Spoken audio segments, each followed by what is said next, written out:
Bonjour à toi mon petit oiseau des îles, de nouveau nous nous retrouvons pour un jour, un conseil. Nous sommes la journée 38 et aujourd'hui nous allons parler du respect du partenaire au sein du couple.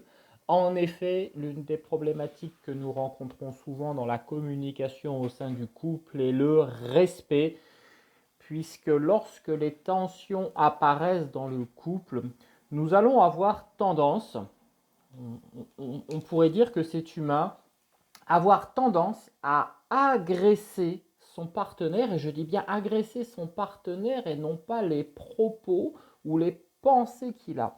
Et c'est là que les blessures profondes vont s'instaurer dans le couple lorsque l'on va agresser la personne en tant que telle. Votre partenaire dans le couple n'est pas responsable si vous avez passé une mauvaise journée. Votre partenaire dans le couple n'est pas responsable si vous êtes fatigué.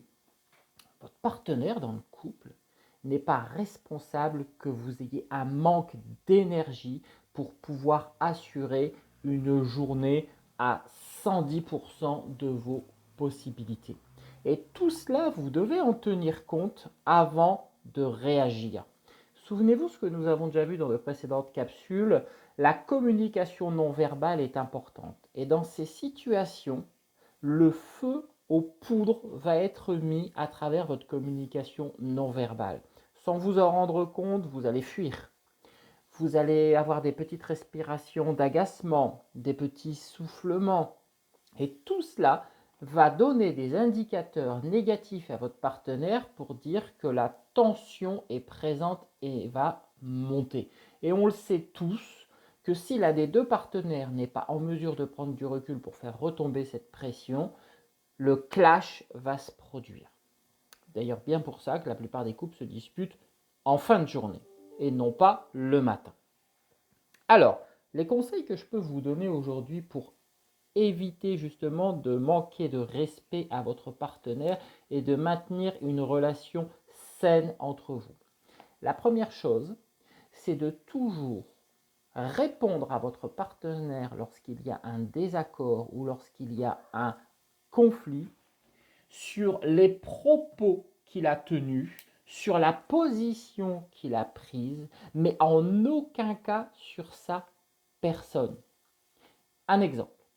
Votre partenaire va vous dire un moment, moi je pense que si nous voulons partir en vacances dans un mois, nous allons devoir faire des économies importantes.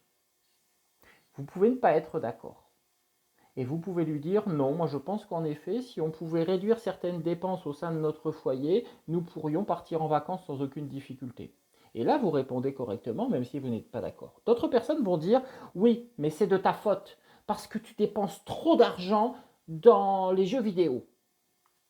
Et vous voyez, les réponses pondérées sont totalement différentes. D'un côté, vous évoquez effectivement que des économies peuvent être faites dans le couple, et vous parlez bien des économies financières et non pas de lui. Dans l'autre posture, vous l'agressez en disant que c'est de sa faute à lui et non pas à une situation. Donc il faut bien être vigilant là-dessus. Alors ça ne s'acquiert pas du jour au lendemain, ce type de communication où l'on fait un focus sur les propos, sur les positions et non pas sur la personne, mais c'est vraiment l'une des clés fondamentales et fondatrices d'une relation saine entre deux êtres dans le couple.